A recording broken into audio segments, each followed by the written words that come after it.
Siddipet rural మండలం చింతమడక గ్రామంలో ఎంగిలిపూల బతుకమ్మ వేడుకల్లో జాగృతి అధ్యక్షురాలు కల్వకుంట్ల కవిత బతుకమ్మ ఆడారు. గ్రామంలోని రామాలయం నుంచి ప్రభుత్వ పాఠశాల వరకు బతుకమ్మను తీసుకొచ్చి మైదానంలో ఆడపడుచులతో కలిసి బతుకమ్మ ఆడిపాడిన కవిత స్థానిక కుంటలో బతుకమ్మను నిమజ్జనం చేశారు. అనంతరం మాట్లాడారు. చింతమడక చిరుత పులులను కన్నది, నా జన్మభూమి భవిష్యత్తులో కర్మభూమి కావచ్చు అని అన్నారు. బుల్లెట్లకు ఎదురొడ్డి పోరాడిన వాళ్ళమని, రాజకీయంగా ఆంక్షలు పెడితే మళ్లీ సిద్దిపేటకు వస్తానని హెచ్చరించారు. చింతమడక గ్రామం అంటే చరిత్ర సృష్టించినటువంటి గ్రామం. చింతమడక ముద్దుబిడ్డ గౌరవనీయులు పెద్దలు కేసీఆర్ గారు మరి ఎక్కడ ఎవరు మాట్లాడక ముందు తెలంగాణ రాష్ట్రం అవసరం ఏంటి, తెలంగాణ రాష్ట్రం ఎట్లా సాధించాలి అని చెప్పి కంకణ బదులకు బయలుదేరి మొత్తం రాష్ట్రం అంతా కూడా తిరిగి అందరినీ మేల్కొల్పి తెలంగాణ ఉద్యమానికి ముందట తీసుకుపోయి మరి ఆయన తనట్లా ముద్దలు వేసింది కాబట్టి మరి వాళ్ళ తెలంగాణ రాష్ట్రం వచ్చింది. అందులో ఏమాత్రం సందేహం లేదు. అవునా కాదా? అంటే చింతమడక గడ్డ అంటే అంత పవర్ఫుల్ గడ్డ. చింతమడక మట్టి నుంచి ఒక ఉద్యమం పుట్టింది. దానితోని దేశ చరిత్ర మారింది, మన రాష్ట్ర చరిత్ర మారింది. మరి అదే చింతమడక గడ్డ నుంచి ఇవాళ ఇక్కడికి నన్ను ఆహ్వానించి బతుకమ్మకు రమ్మని మీరు నన్ను పిలిచినందుకు చాలా సంతోషం. ఎందుకంటే చాలా ఏళ్ళు నేను రాలేని చింతమడక మీ అందరికి కూడా తెలుసు. కానీ ఈ సంవత్సరం ప్రత్యేకమైన పరిస్థితులు ఉండే, పోయిన సంవత్సరం ఇంకొక రకమైన బాధాకరమైన పరిస్థితులు ఉండే, కానీ ఈ సంవత్సరం ప్రత్యేకమైన పరిస్థితుల్లో కూడా మరి నన్ను హక్కును చేర్చుకొని మీరందరికీ ఇక్కడికి రమ్మన్నందుకు నిజంగా ధన్యవాదాలు. మీకు ఒక మాట చెప్పాలి, ఎవరికైనా కన్న అంటే చాలా ప్రేమ ఉంటుంది. ఎవరికైనా కూడా సొంత ఊర్లో అనేకమైన జ్ఞాపకాలు ఉంటాయి. నాకైతే చిన్నప్పటి నుంచి మన చింతమడకలో కులాలకు మతాలకు అతీతంగా అందరం కలిసి అన్ని పండుగలు చేసుకున్నట్టు చాలా బలంగా గుర్తుంది. నేను 7, 8, 9, 10 తరగతుల వరకు కూడా ప్రతి సందర్భంగా ఇక్కడికి వచ్చేది. దసరాకు, బతుకమ్మకు అందరం అన్ని కులాలను కలిసి మంచిగా ఆడుకున్నాం.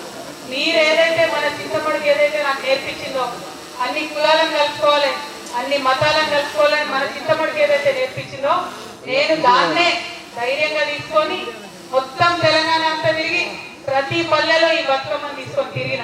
మీ అందరికీ తెలుసు, తెలంగాణ ఉద్యమంలో బతుకమ్మ ఎత్తుకొని ప్రతి పల్లెలో కాళ్ళకు బల్పం కట్టుకొని తిరిగిన అంటే నాకు ఈ చింతమడక ఇచ్చిన ధైర్యమే తప్పితే ఇంకొకటి కాదు. అందుకనే చింతమడక ప్రజలందరికీ మళ్ళొకసారి శిరస్సు వచ్చి నేను నమస్కారాలు తెలియజేస్తాను.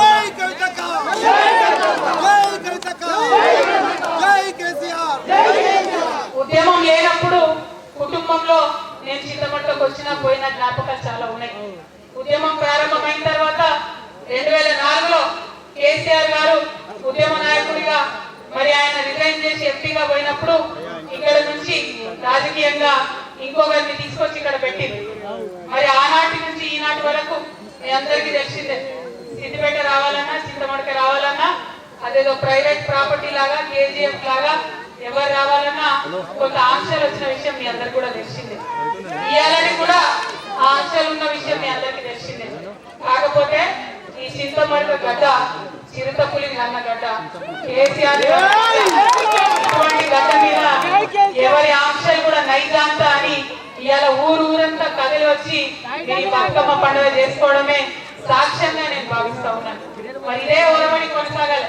ఎందుకంటే మీ ఆశీర్వాదంతో ఒకసారి కేసీఆర్ గారు ఇక్కడ నుంచి ఒక భూకంపం పుట్టించి తెలంగాణ రాష్ట్రం తీసుకొచ్చి మీ ముంగట పెట్టి, మరి మీరు ఆశీర్వాదం ఇస్తే ఇది నా జన్మభూమి, ఇది నా అమ్మగారిలు, మరి ఈ జన్మభూమే మరి భవిష్యత్తులో కర్మభూమి కూడా కావచ్చు, ఎవరు కూడా చెప్పలేము.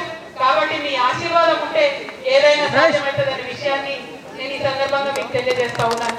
మళ్ళీ ఒకటే మాట, మనం తెలంగాణ వాళ్ళం ఎవరి ఆంక్షలకు భయపడుకోవడం కాదు. ఆనాడు ఆంధ్రోళ్ళు పెద్ద పెద్ద నాయకులు 100 ఆంక్షలు పెడితే తోసుకొని పోయి ముళ్ళ కష్టం దాటుకొని పోయి బుల్లెట్లకు ఎదురుగా పోయి ఉద్యమం చేసినటువంటి వారసత్వం ఉన్నది. ఏదో రాజకీయంగా కొన్ని ఆంక్షలు పెడితే ఎవరు ఆగేది లేదు. ఖచ్చితంగా చింతమడకకు వస్తాం, సిద్దిపేటకు వస్తాం, ఒకసారి కాదు మళ్ళా వస్తాం. ఆంక్షలు పెడితే ఇంకా ఎక్కువ సార్లు వస్తాం. మరి ఇట్లా రావడం వల్ల నుంచి ఆలోచన చేయడం వల్ల తెలంగాణ ప్రజలకు మేలు జరగాలి. మీ అందరికీ తెలుసు కేసీఆర్ గారు చింతమడకలో పుట్టిన బిడ్డ మనందరం తలెత్తుకొని పనిచేసేలాగా రాష్ట్రం తీసుకొచ్చి పెట్టి మరి చంద్రుడు అని పిలుస్తారు చాలా మంది ఇక్కడ చంద్రం సార్ చింతమడకల మరి అట్లాంటి చంద్రుడికి ఇవాళ మచ్చ తెచ్చే పని కొంతమంది చేసి నేను అదే మాట చెప్పిన మచ్చ లేని చంద్రుడికి మీరు మచ్చ పెట్టిననే మాట చెప్పిన మీరు మచ్చ పెట్టినని నేను చెప్పగానే తల్లిని పిల్లలు కాకుండా బాపింది.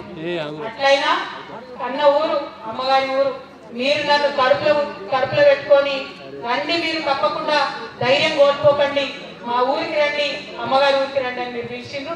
అందుకే చెప్తున్నా మీ మేలు ఈ జన్మలో మర్చిపోలేను. నేను ఈ సంవత్సరం డెఫినెట్ గా బాధతో ఉన్న క్లిష్టమైన పరిస్థితుల్లో ఉన్న కుటుంబానికి దూరం చేసిండ్రు అనేటటువంటి బాధతో ఉన్న సమయంలో ఊరు వాళ్ళందరూ అండగా నిలబడి మరి నన్ను పిలవడం చాలా సంతోషం. ఎన్నడూ కూడా సంతోషంలో ఉంటే ఎవరైనా పిలిస్తే తింటారు పోతారు మర్చిపోతారు, కానీ దుఃఖంలో ఉన్నప్పుడు ఉన్నోళ్ళే నిజమైన స్నేహితులు. ఇవాళ దుఃఖంలో ఉన్నటువంటి నాకు అండగా నిలిచినటువంటి మీ అందరికీ మళ్ళొకసారి హృదయపూర్వకంగా నేను వందనాలు తెలియజేసుకుంటున్నాను. మీ అందరికీ తెలుసు కొంచెం బాధ అవుతుంది, మీ ఇంటి ఆడబిడ్డను కాబట్టి మీరు అర్థం కూడా చేసుకుంటారని నేను అనుకుంటున్నాను. పెళ్లి అయ్యి అప్పగిపెడితేనే బాధ ఉంటుంది. అటువంటిది తల్లి బాగుండాలని తల్లి బాగుండాలని కొట్లాడేటటువంటి నన్ను కుటుంబం నుంచి విడగొట్టేటటువంటి చేసినటువంటి వాళ్ళకు మాత్రం వదిలిపెట్టాలని సందర్భంగా మరొకసారి గడ్డకు ఎంత పౌరుషం ఉందనేటటువంటిది ఖచ్చితంగా నేను చూపిస్తా. ఆ చూపించేటటువంటి నా ప్రయాణంలో మీరందరూ కూడా నాతో అండగా నిలవాలని చెప్పి మనస్ఫూర్తిగా మీ అందరూ కూడా నేను కోరుతా ఉన్నాను. ఏ ఊరు కూడా ఎవరయ్యా జాగీర్ కాదు, కానీ అట్లా జాగీర్ లాగా చేసుకున్నటువంటి కొంతమంది ఉన్నారు. వాళ్ళ సంగతి కూడా వాళ్ళ భర్త కూడా ఫ్యూచర్ లో పడతామని సందర్భంగా తెలియజేస్తూ మరి నాకు మంచి చిన్నప్పటి నుంచి ఆటపాట నేర్పి కులాలకు మతాలకు అతీతంగా మరి ఖచ్చితంగా ప్రజలతో కలిసి ఉండాలని నేర్పినటువంటి మా ఊర్లో మళ్ళొకసారి ధన్యవాదాలు తెలియజేస్తూ ఆడపిల్లలందరూ వెయిట్ చేస్తున్నారు బతుకమ్మ ఆడుకోవడానికి. అంటేనే ఆట, బతుకమ్మ అంటేనే పాట కాబట్టి ఈ ఆట పాటలో మరి మునిగి తేలడానికి వచ్చిన నాకు కొంత మా మగ పిల్లలంతా సహకరించి గ్రౌండ్ లో పెట్టుకోవాలి. ఖచ్చితంగా అందరం ఆడుకుంటాం.